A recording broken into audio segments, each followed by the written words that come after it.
format. My favorite was actually 5. And that's a very controversial choice. 5 is underrated, but I like it. I actually super loved the like cart mini game, where like you drive around and shoot stuff. Yeah. And I definitely played the most of 5, so I know the mechanics the best there. I think that was the one they played at Summit. Yeah, I have a very basic standard opinion on best minigame, which I think is Book Squirm. Book Squirm is godlike. I really liked Fish Upon a Star because it was basically melee. Yes, it is. The one where you're running around collecting crystals is an interesting variant too. Yeah, I don't like the ones where you have to have rumble, because like a lot of melee players, they take the rumble out. Right. I don't, so I kind of get an advantage there, but...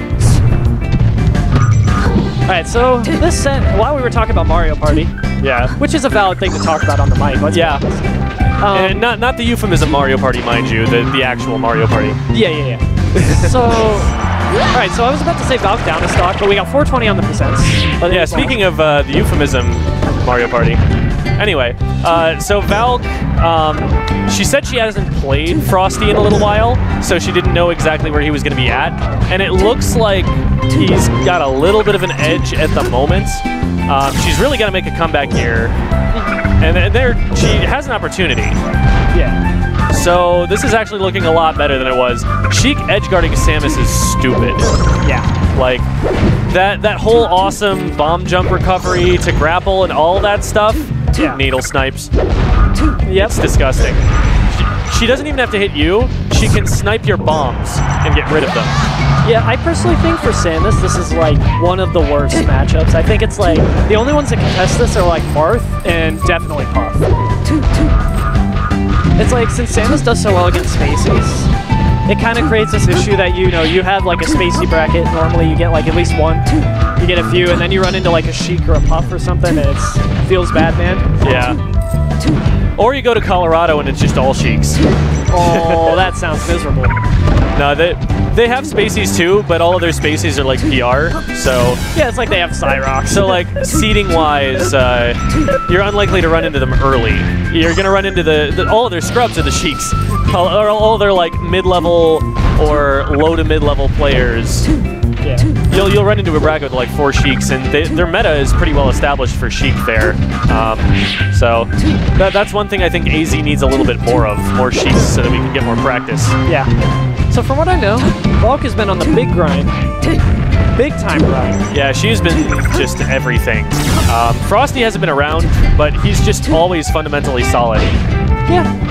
He just does what he does, you know? And it's kind of hard to lose it when you just do what you do. Like, if I came back right now, I'm not going to be able to do a lot of the stuff I did before with Fox. You know? It's Samus making it look hard to KO right now. It's wow, the what? reverse dash attack. What? Commentator's curse to the max. Oof. So... It's so brutal. She just slaps you. Like, you're wearing armor. How does that kill Samus? How does that do anything to Samus? This is like... I think this matchup is the sickest cat fight to ever exist. They are like, definitely feminist icons. Yeah, we got a Samus exploring everything in the galaxy. Then we've got Sheik doing being a ninja. Yeah, being a ninja. Oh, it gets a dash attack, but I'd imagine, I feel like dash attack at like lower percents against like most characters, I feel like you wouldn't get much of a follow-up. I was seriously thinking the Marth thing about just walking up to him there while he was down and F-smashing with a slight delay. I bet it would have got him. That's not a Marth thing, that's a you thing. Well, it is a Marth thing, because you do it with Marth.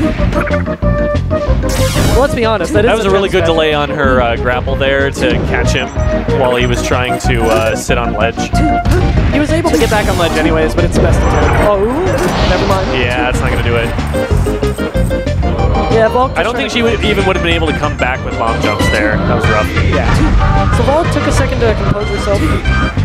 Yeah, I don't know. It seems like there might be a little bit of salt there. It's hard to say. I'd imagine this matchup's pretty annoying, I'd imagine. She was leaning pretty hard on her music from what I noticed earlier today, but yeah, I'm just hyper psychoanalyzing right now. Yeah.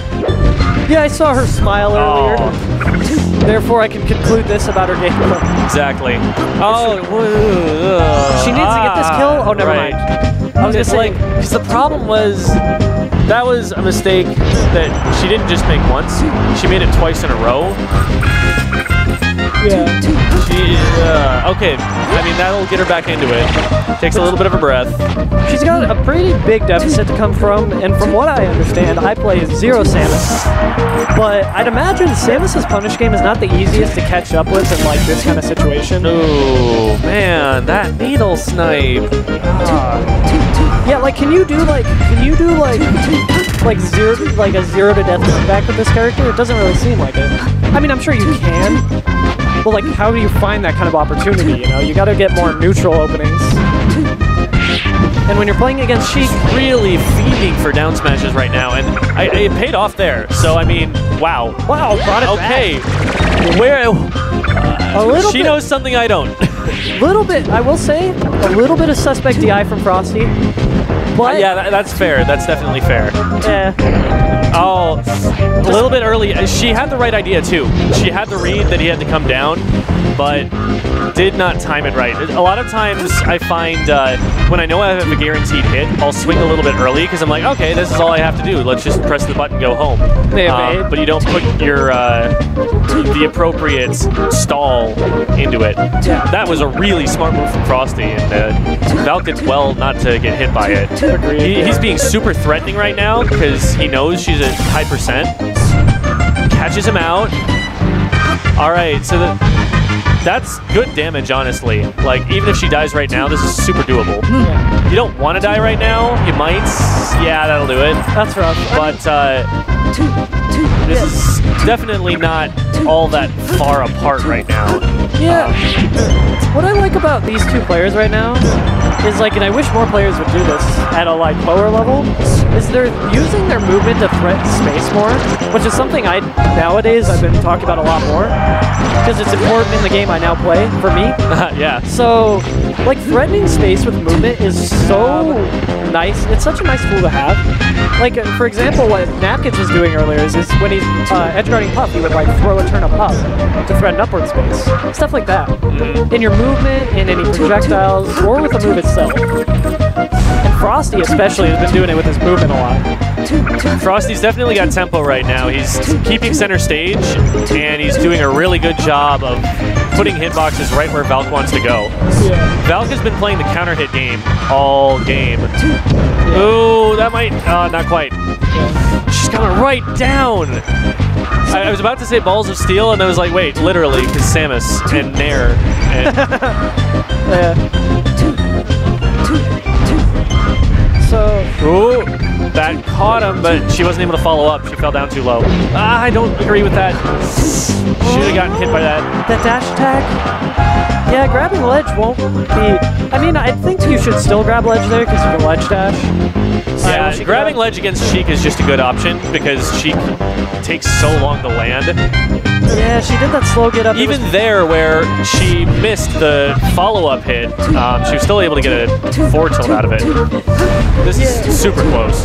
She did a slow get up and she got a grimace on her face after it happened. Uh-oh, this that's could be bad. it. This could be it. Oh, but he misses. Oh, that's not... Yeah, that didn't follow up into anything. She's still safe. Frosty got a bit of choke going on. This is tense. You don't want to go down 2-0. This is it, yeah. I thought that was going to land her on the top platform. She might have DI'd up to try and get there. Yeah. If she didn't DI up, I feel like if she had DI'd up, she would have survived. She would have been able to get a tech roll. What I like about Frosty that game is, you know what, as I was saying, like he'd like space himself that was threatening, but he wasn't overcommitting with it. Like he would do something like jump and like threaten with like a back air save. He has a really good intuition for when a move he throws out is going to be safe. Yeah. Yeah. So he understands a lot of the times that, oh, if I empty hop, you know, I'm very clearly threatening a back air. So you can, and say if you don't actually commit to the back air, you can scare them into doing something. Right. And then all of a sudden they, I don't know, you know, shield, and then you get a free grab. You know? Which I like that. I wish more players would do it, but... It is a bit of a risk with Sheik in some matchups. Like, a lot of Sheiks don't get in the habit of, like, empty short hopping a lot. Yeah. But like if you use like fadeaway fairs or something, it's one of the safer options. Yeah, because like if you think about it, Sheik's short hop. Pronouncing it like the actual royalty, the Sheik. I don't know how that even came up, but whatever. Sheik's like short hop is pretty big. Got it. Nice. That was a sick edge guard. And admittedly, Frosty didn't pick the best angle, but she still had coverage on most of the angles there. And I think Frosty was trying to throw her off because she's been used to having to roll up on stage to cover things. I mean, Sheik, like, I'd imagine it was kind of tough for Sheik to recover from that anyways, because her recovery's so linear. Well, granted, it's Samus, so I mean, it's they kind of have to work a little bit to get that edge guard, but these up airs. Yeah, Valk went a little bit too greedy with that last missile there. Like, Frosty was clearly approaching.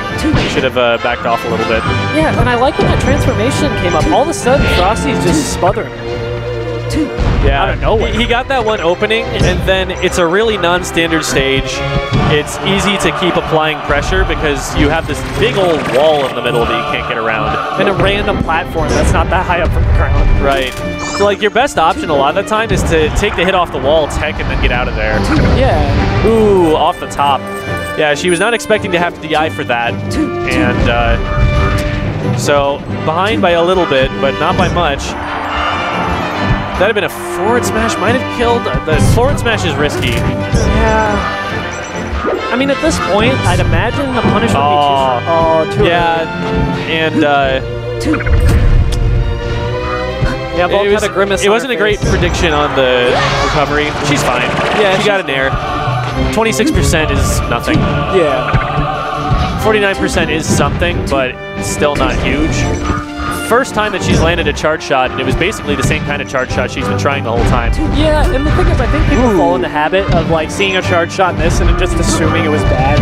Also, I think she's had good ideas about them so far. Now that you mention it, yeah, I think it's just that this time she finally actually got out what she meant to. Yeah, like just the right timing. And hell, she might have been like did it exactly how she wanted to, but she just didn't get she didn't guess right. No tech on the platform. Frosty needs to be hitting those. Woo, that was an up air and a half. Yeah, because unless it's a punish, like, charge shots are kind of like somewhat a 50-50 a little bit. Yeah. Neutral. So, like, if she's trying to catch, like, a fall down, for example, like, either they go down into it or they jump. I hate the stage geometry there. Characters with good crouches just destroy on that stage. Also, characters with good wave dashes get a little bit better of a wave dash. Yeah. You know how many times I missed wave shines on Peach on that stage because it was a little more than what I'm used to? There is the one zone in the middle where it's kind of scary because either way you go, you're going to hit the upwards ramp. Yeah. And so you're going to like put yourself out there more. I don't like that transformation a lot. There's not a lot that you can work with, and it just spaces things out more. It makes it Dreamland-like. So I think the winner of this plays Gridlock? Question mark? I don't know. They're either playing Gridlock or Napkins, the winner of this. Alright, somebody missed their tech. Yeah. All of the salts is so ironic in this community. It really is. Oh, that's no jump. Get it, down smash. Super good DI. Back air? So she's going to have to do a lot of work to get this edge guard if she wants it. Oh no. Valk definitely overcommitted there. You need to keep center stage in that position. Otherwise, you're just going to get pushed off to the edge like this. So, Samus recovery, shoutouts to Violence. I was surprised that there was no needle to clip the bombs there, but oh man. But he got it anyways. Yeah, that was really rough. Valk felt like she had to finish the stock there, I think, and so she overcommitted.